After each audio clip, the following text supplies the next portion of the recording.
అధిక బరువు అనేక సమస్యలకు కారణం. సాహితీ యోగా ఆన్లైన్ క్లాసులో జాయిన్ అవ్వండి. నమస్తే, వెల్కమ్ టు సుమన్ టీవీ. ప్రస్తుతం మన భారతదేశంలో చూసుకున్నట్లయితే మహిళల్లో ఎక్కువగా గర్భాశయ క్యాన్సర్లు పెరుగుతున్నాయని చెప్తున్నారు డాక్టర్లు. సో ఎందుకు ఈ గర్భాశయ క్యాన్సర్లు ఎక్కువగా పెరుగుతున్నాయి, ఎవరిలోని రిస్క్ ఫ్యాక్టర్స్ ఎక్కువగా ఉంటాయి, మొదటి స్టేజ్లోనే దీన్ని ఐడెంటిఫై చేయడానికి సాధ్యం అవుతుందా లేదా, సో దీనికి ఉన్నటువంటి ట్రీట్మెంట్ ఆప్షన్స్ ఏంటి, ఈ విషయాలన్నీ అడిగి తెలుసుకుందాం. మనతో పాటు ఉన్నారు gynaec oncologist doctor Sailakshmi Dayananda గారు from Apollo hospital, Jubilee Hills. Hello ma'am. Hello అండి మ్యామ్, గర్భాశయ క్యాన్సర్ యాక్చువల్లీ ఏ రకంగా వస్తుంది, సో ఎవరిలో మనం చూసే అవకాశం గర్భాశయ క్యాన్సర్ ఎక్కువగా ఉంటుంది? గర్భాశయ క్యాన్సర్ 3 టైప్స్ ఆఫ్ పీపుల్ అండి. ఒకటి పిసిఓడి ఉన్న ఆడవాళ్ళలో ఎక్కువగా చూస్తున్నాము. 90% of these women are less than 40 and వీళ్ళల్లో ఎక్కువగా ఫర్టిలిటీ క్లినిక్స్లో పికప్ చేస్తున్నాము వీళ్ళకి గర్భాశయ క్యాన్సర్ ఉంది ఆర్ రాబోతుంది అని. గర్భాశయ క్యాన్సర్ గురించి మాట్లాడే ముందు ఒక్క విషయం ఏం చెప్పాలి అంటే, గర్భాశయ క్యాన్సర్ వచ్చే 2 years ముందు నుంచే ప్రీ క్యాన్సర్ స్టేజ్ అని ఒకటి ఉంటుంది. సో అది ముందు ప్రీ క్యాన్సర్ అయ్యి ఆ ప్రీ క్యాన్సర్ని మనం పట్టించుకోకుండా అలా వదిలేస్తే అప్పుడు గర్భాశయ క్యాన్సర్ కింద మారుతుంది. సో గర్భాశయ క్యాన్సర్కి ప్రీ క్యాన్సర్ స్టేజ్ ఉంది. ఈ ఇన్ఫర్టిలిటీ క్లినిక్స్లో ఐవీఎఫ్ చేసే ముందు చాలామంది కెమెరాతో హిస్టరాస్కోపీ అని గర్భాశయంలో కెమెరా పెట్టి శాంపుల్ తీసుకుని అంతా బాగుంటేనే ఐవీఎఫ్ చేస్తారు.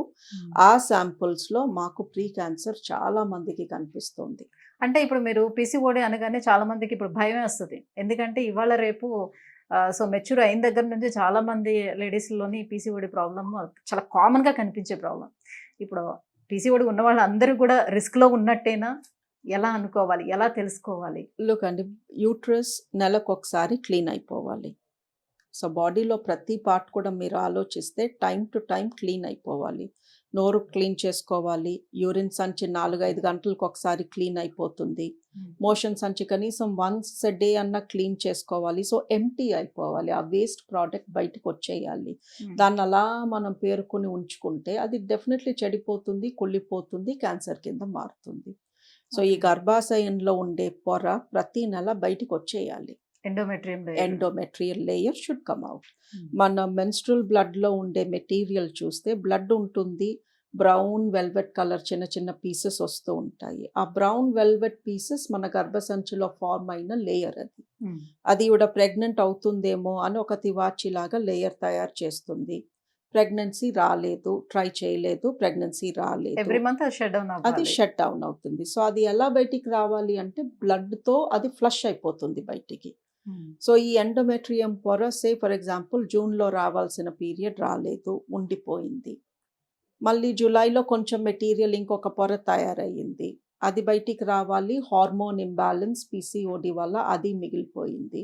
ఇప్పుడు ఆగస్ట్ వచ్చింది, జూన్లో పొర మిగిలిపోయింది, జూలైలో పొర మిగిలిపోయింది, అది ఎప్పుడో బయటికి రావాల్సిన మెటీరియల్. అంటే ఇది షట్ డౌన్ అవ్వకుండానే మళ్ళీ మళ్ళీ లేయర్ ఫామ్ అవుతూ ఉంటుంది, కొత్త లేయర్ ఫామ్ అవ్వదండి, ఉన్నది థిక్ అయిపోతుంది, ఉబ్బిపోతుంది.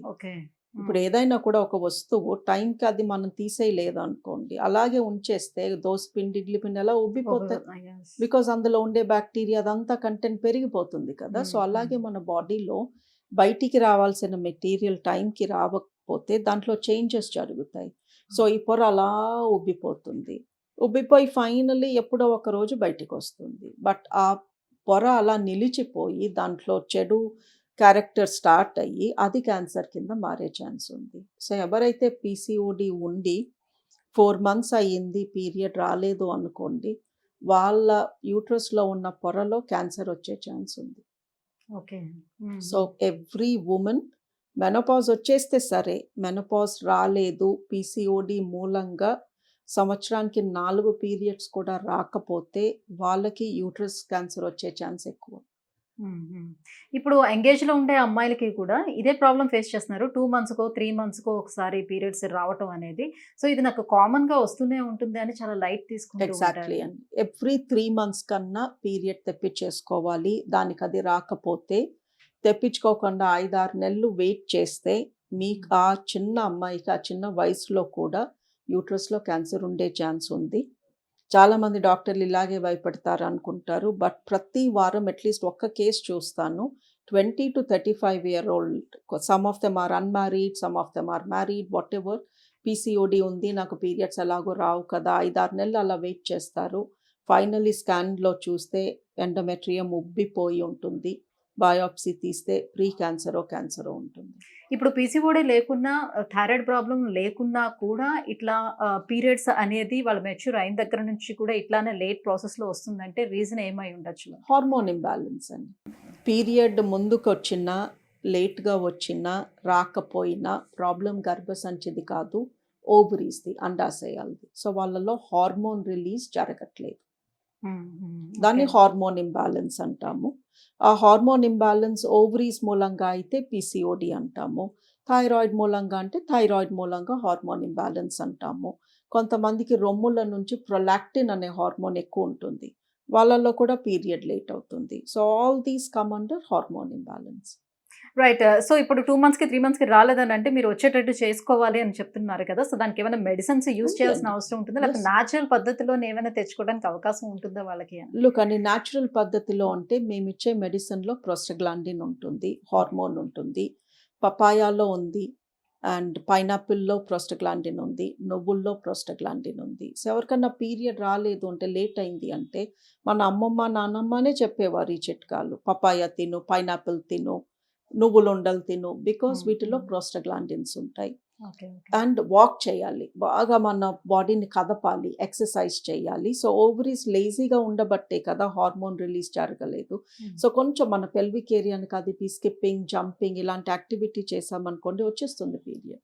ఓకే. బాగా స్టబర్న్ కేసెస్ ఉంటాయి. ఏం చేసినా రాదు వాళ్ళకి పీరియడ్. దెన్ వాళ్ళకి 5 డేస్ టాబ్లెట్స్ ఇచ్చి పీరియడ్ తెప్పిచ్చేస్తాం. నేనైతే చెప్పేస్తాను, ఇంకోసారి పీరియడ్ డిలే అయితే ప్రెగ్నెన్సీ కాదు అని చెక్ చేసుకోండి. ప్రెగ్నెన్సీ కాదు అని మీకు తెలిస్తే, టెస్ట్ నెగెటివ్ వస్తే, ఈ టాబ్లెట్స్ మళ్ళీ నా దగ్గరికి రావద్దు, ఇవే యేసుకొని తెప్పిచ్చేసుకోండి. మాక్సిమం 2 మంత్స్ వెయిట్ చేయమంటాం. అండ్ అంతకన్నా ఎక్కువ ఆ మెటీరియల్ మనలో ఉంచుకుంటే క్యాన్సర్ రిస్క్ ఉంటుంది. ఓహ్! ఓకే. సో, ఇప్పుడు మీరన్నారు గర్భాశయ క్యాన్సర్ రావటానికన్నా ముందు 2 ఇయర్స్ బిఫోరే మనకు ఆ స్టేజ్ అనేది తెలుస్తుంది. దాని సింప్టమ్స్ తెలుస్తాయి. ఎలాంటి సింప్టమ్స్ మనకి కనిపిస్తాయి? ఎలా తెలుసుకోగలుగుతాం అసలు? Heavy bleeding. హ్మ్. యూజువల్లీ ఎప్పటికన్నా పీరియడ్స్ బాగా హెవీగా వస్తున్నాయి. గడ్డలు గడ్డలు పడుతున్నాయి. ఇలా కాళ్ళమ్మట కారిపోతుంది బ్లడ్. అది ఎండోమెట్రియం, గర్భాశయ ప్రీ క్యాన్సర్ లక్షణం. ఓకే. ఓకే. సో, పీరియడ్స్ బాగా హెవీగా వస్తుంటే డెఫినెట్లీ వచ్చి చెక్ చేపించుకోవాలి. 2 పీరియడ్‌కి మధ్యలో బ్లీడింగ్ అవుతుంటే అది కూడా సేమ్ ప్రీ క్యాన్సర్ లక్షణం. సో, ఈ 2 సింప్టమ్స్ ఉంటే అంటే లైక్ 15 డేస్‌కి మధ్యలోనే అయిపోవడం అట్లానా అంటారా? ఇప్పుడు పీరియడ్ వచ్చే 10 రోజుల ముందే మధ్యలో కనిపిస్తోందనుకోండి. ఓకే. సో, పీరియడ్ వచ్చే 1-2 డేస్ ముందు కనిపించడం క్యాన్సర్ లక్షణం కాదు అది. బట్ పీరియడ్‌కి మధ్యలో అన్‌ఎక్స్‌పెక్టెడ్‌గా బ్లీడింగ్ అవుతున్నా, బ్లీడింగ్ అన్‌ఎక్స్‌పెక్టెడ్‌లీ హెవీగా అవుతున్నా కూడా that is a sign of pre cancer or cancer. But గర్భాశయ క్యాన్సర్‌ని డయాగ్నోసిస్ చేసుకోవడానికి ఎలాంటి టెస్ట్‌లు అందుబాటులో ఉన్నాయి? అండ్ వన్ మోర్ థింగ్ అండి, 12 మంత్స్ మెనోపాజ్, 12 మంత్స్ పీరియడ్ రాకపోతే 40 ఇయర్స్ దాటాక ఎవరికన్నా 12 నెలలు రాలేదనుకోండి, మెనోపాజ్ అంటాము. ఆ మెనోపాజ్ తర్వాత ఒక్క చుక్క అయినా అది అబ్నార్మల్. క్యాన్సర్ లక్షణమే అది. ఓహ్! ఓకే. సో, ఒకరోజు ఒక చుక్కే కదా కనిపించింది అని అశ్రద్ధ చేయకూడదు. మెనోపాజ్ వచ్చాక ఎంత బ్లీడింగ్ అయినా, ఎంత ఎక్కువైనా, ఎంత తక్కువైనా 50% ఆఫ్ ద టైమ్స్ అది క్యాన్సర్ లక్షణమే. క్యాన్సర్ లక్షణమే, బట్ 50%లో క్యాన్సర్ ఉంది అని మేము ప్రూవ్ చేయగలం. మెనోపాజ్ తర్వాత ఒక్క చుక్క బ్లడ్ కూడా రాకూడదు. ఓకే. వస్తే అంటే ఇప్పుడు మెనోపాజ్‌కి చూపించుకోవాలి. ముందు స్టేజ్‌లో వాళ్ళకి ఒక 5 మంత్స్‌కో, 6 మంత్స్‌కో ఒకసారి కొంచెం బ్లీడ్ కనిపించడం, మళ్ళీ ఆగిపోవడం, మళ్ళీ ఒక 4 మంత్స్‌కి అట్లా కనిపించి ఆగిపోవడం అది ఓకే అంటారా? అది పెరిమెనోపాజ్ అండి. మెనోపాజ్‌కెళ్ళే ముందు స్టేజ్ వచ్చి. అది. That happens. హ్మ్. బట్ అప్పుడు ప్రతి 10 రోజులకి, 20 రోజులకి కనిపిస్తుందనుకోండి, అది కరెక్ట్ కాదు. 2, 3 నెలలకు ఒకసారి కనిపిస్తుందనుకోండి, దట్స్ ఓకే. ఓకే. సో, వచ్చినప్పుడు ఒక 5, 6 రోజులో, 2, 3 రోజులో అయి తగ్గిపోయి, మళ్ళీ 4 నెలలకొస్తే దట్ ఈస్ పర్ఫెక్ట్‌లీ ఫైన్. 12 నెలలు ఆగాక వచ్చిన ఏ బ్లీడింగ్ కూడా అబ్నార్మల్ బ్లీడింగ్. రైట్. సో, మరి గర్భాశయ క్యాన్సర్‌ని క్యూర్ చేసుకోవటానికి ఎటువంటి ట్రీట్మెంట్ ఆప్షన్స్ మనకి అవైలబుల్ ఉన్నాయి? పూర్తిగా నయం చేయటం సాధ్యమవుతుందా? లుక్, ఇందాక టెస్ట్‌లు అడిగారు. ఇప్పుడు ట్రీట్మెంట్. టెస్ట్ ఏంటి అంటే అల్ట్రాసౌండ్ స్కాన్. ఈ అల్ట్రాసౌండ్ స్కాన్ అంటే మామూలుగా పిల్లలు ప్రెగ్నెన్సీలో చేసే స్కానే. బట్ కింద నుంచి వజైనా ద్వారా చేస్తే యూట్రస్ క్లీన్‌గా, నీట్‌గా కనిపిస్తుంది. దగ్గరగా కనిపిస్తుంది. సో, చేపించుకునే scan preferably through the vagina చేపించుకోమంటాము. అందులో గర్భాశయం లోపలున్న ఎండోమెట్రియం పొర చెక్ చేసుకుంటాము. ఆ పొర సైజ్‌ని బట్టి చెప్పగలము. వీళ్ళకేదన్నా ప్రాబ్లమ్ ఉందా? లేదా అని. బాగా బ్లీడ్ అయిపోయి పొర సన్నంగా ఉందనుకోండి, నార్మల్‌గా ఉందనుకోండి, దెన్ ఒక నెల రోజులాగి మళ్ళీ స్కాన్ చేస్తాము. సో, ఆ పొరని బట్టి డిసైడ్ చేస్తాము. వీళ్ళకి ఎండోమెట్రియల్ క్యాన్సర్ ఛాన్స్ ఉందా? లేదా? ఉంది అనిపిస్తే క్లినిక్‌లోనే సన్నటి సిరింజ్‌తో యూట్రస్‌ని క్లీన్ చేసేసి బయాప్సీ పంపిస్తాము ల్యాబ్‌కి. కొంతమంది అలా చేయకుండా అడ్మిట్ చేసి ఒక 4 గంటలు కెమెరా పెట్టి హిస్టరాస్కోపీ, డీఎన్సీ అంటారు.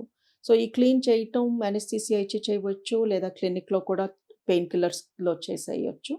ఆ బయాప్సీ మెటీరియల్ ల్యాబ్‌కెళ్ళాక then we will know cancer ఉందా? ప్రీ క్యాన్సర్ ఉందా? అసలేది లేదా అని. ఓకే. ఒకవేళ నిర్ధారణ అయ్యింది క్యాన్సర్ ఉందని. సో, అలాంటప్పుడు ఆ యూట్రస్‌ని పూర్తిగా తొలగించేస్తారా? యూట్రస్‌ని తొలగించాలండి. నార్మల్‌గా యూట్రస్‌లో క్యాన్సర్ ఉంటే యూట్రస్‌ని తొలగించాలి. బట్ పీసీఓడీ మూలంగా యూట్రస్ క్యాన్సర్ వచ్చిన వాళ్ళు చాలామంది ఉన్నారు. చెప్పాను కదా! కనీసం ఒకళ్ళిద్దరు వస్తారు వారానికి. వాళ్ళకింకా పెళ్ళే కాలేదు. అప్పుడు యూట్రస్ తొలగించలేం కదా! అవును. సో, వాళ్ళని 1 ఇయర్ పాటు మెడిసిన్స్‌తో ట్రీట్ చేసి క్యాన్సర్ పోయేలాగా చేసి దెన్ ప్రెగ్నెన్సీ ప్లాన్ చేసుకోమంటాం. ఓన్లీ మెడిసిన్సేనా? ఎలాంటి సర్జరీస్ లాంటిది ఏమి ఉండదా? సర్జరీ ఏమీ ఉండదండి. మెడిసిన్స్‌తోనే యూట్రస్ క్లీన్ చేసుకుంటాము. వాళ్ళకి అడుగుతాము, మీరు మెడిసిన్స్ నోటి ద్వారా యేసుకుంటారా? లేదా మెడిసిన్ డైరెక్ట్‌లీ గర్భసంచిలో పెట్టేయమంటారా అని. హ్మ్.